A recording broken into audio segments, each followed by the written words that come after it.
সুনিতা রান্নাঘর অ্যান্ড লাইফস্টাইলে তোমাদের সবাইকে স্বাগত জানিয়ে চলে এলাম একটা নতুন ভিডিও সঙ্গে নিয়ে। তো আমি আজকে চলে এসেছি ফাইনালি আমার শ্বশুরবাড়িতে।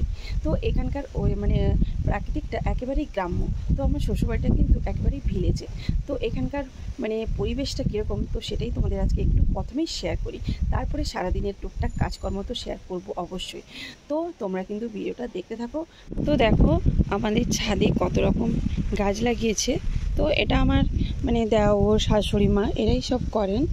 তো এই যে দেখো কত লঙ্কা গাছ, তারপরে এখানে গাঁদা ফুলের গাছ, এই যে এখানে আবার দেখো বেগুনের গাছ হয়েছে, বেগুনও হয়েছে, দেখো বেগুনও হয়েছে এখানে দুটো। এখানে একটা এই বেগুনটা কিন্তু খুবই সুন্দর জানো। আর আশেপাশের পরিবেশটা তোমাদের একবার দেখাই।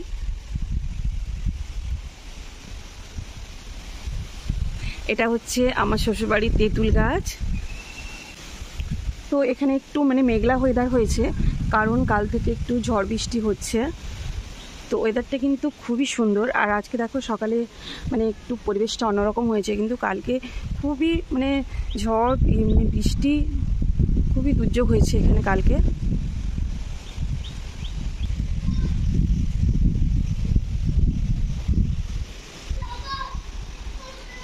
এটা হচ্ছে আমার শ্বশুরবাড়ির পেয়ারা গাছ। তো এতে কিন্তু প্রচুর পেয়ারা হয়, আর পেয়ারাগুলো না খুব বড় বড় সাইজের হয়। আর ওই যে সবেদা গাছ, এখানে নারকেল গাছ। তো এখানকার প্রাকৃতিকটা না খুবই সুন্দর জানো, শুধু গ্রিন আর গ্রিন। তো এখানে দেখো আমার শ্বশুরবাড়িতে দেখো লাউ গাছ লাগিয়েছে, লাউ না এটা কুমড়ো গাছ লাগিয়েছে।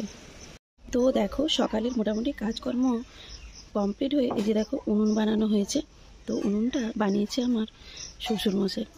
তো উনুনটা দেখো কীরকম হয়েছে। তো দেখো ব্রেকফাস্টের জন্য আমার যা বানিয়েছে একটা সবজির চচ্চড়ি। তো এটা কুমড়ো ডাঁটা, আলু, বেগুন, কুঁদলি দিয়ে চচ্চড়িটা বানিয়েছে। তো গ্রাম অঞ্চলে কিন্তু এই টাইপের তরকারি হয়। তো দুপুরে তরকারির জন্য দেখো এনেছে ছাতু। তো এই জিনিসটা মিনিমাম আমি 1 থেকে 2 বছর পরে এই জিনিসটা রান্না করব। তো এটা কিন্তু অনেকেই খেতে ভালোবাসে। তো ছাতুগুলো দেখো কত বড় বড় হয়েছে। তো এটা কিন্তু বাজার থেকে কেনা। দুপুরের সবার ব্রেকফাস্ট হয়ে গেছে। তো পান্তা জল ঢালা ভাত, মুড়ি। তারপরে এখন চলে এলাম দুপুরের রান্নার জন্য। তো দেখো এখানে আমি বসিয়ে দিয়েছি যে ছাতুর চচ্চড়ি আর ছাতুর টক রান্না করব।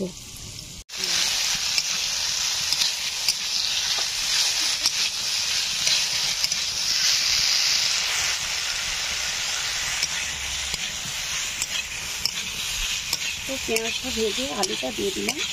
তো আলুটা একটু ভালো করে ভেজে নিতে হবে।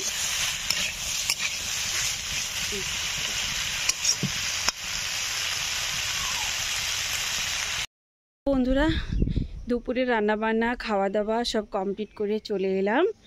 তো এবারে তোমাদের সঙ্গে পরিচয় করিয়ে দেব আমাদের একটা বাড়ির নতুন সদস্যের সঙ্গে। তো এই হলো আমাদের বাড়ির নতুন সদস্য। এর নাম কত জানো? এর নাম অনেক। এর নাম হচ্ছে গনুসোনা, রিতম, তারপরে আছে নকুল, তারপরে আছে শান, আছে সূর্য আছে। তো এর নাম হচ্ছে অনেক। তার মা ডাকে তাতান। এদিকে দেখো, এদিকে দেখো, এটা কে, এটা কে, এটা কে, দেখো এদিকে দেখো, এদিকে দেখো। তো দেখো আমাদের গনুসোনাকে, এই যে দেখো এর ঘুম হয়ে গেছে, খাওয়া হয়ে গেছে, দেখেছো গনুসোনাকে? এটা আমাদের গনুসোনা জানো। গনুসোনা এদিকে তাকাও, এই যে এ হচ্ছে আমার দেওরের ছেলে, দেখেছো? এই তো দেখেছো? একটু হাসো, হাসো, একটু হাসো। তো একে আমরা জন্মের পর এই প্রথম একে দেখলাম জানো। তো এর অন্নপ্রাশনের সময়ও আসতে পারিনি, আর এই যে এসছিলাম এসছি। তো একে প্রথম দেখা।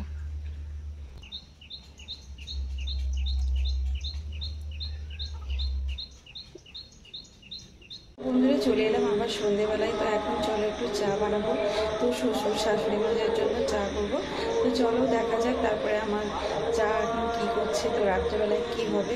তো চলো দেখি, আর ভিডিওটা তোমরা দেখতে থাকো। তো দেখো কতটা সন্ধে হয়েছে আর বাইরে লাইট জ্বলছে। তো বাইরে আমাদের গোয়াল, তো গোয়ালে লাইটটা। তো দেখো এখানে আমার যা চা করছে, চাটা কীরকম হয় দেখা যাক। আর দেখো এখানে শুয়েছে, পুচকুসোনা ঘুমিয়ে গেছে।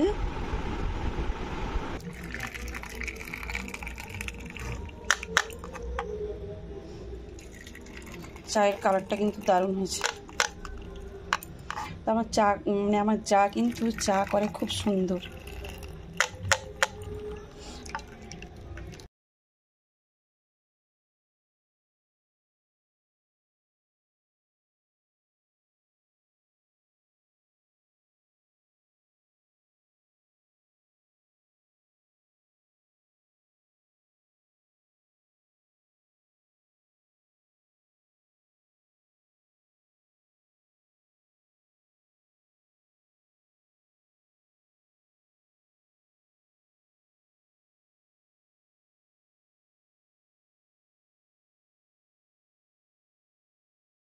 এখন রাতে খাওয়া দাওয়া হবে।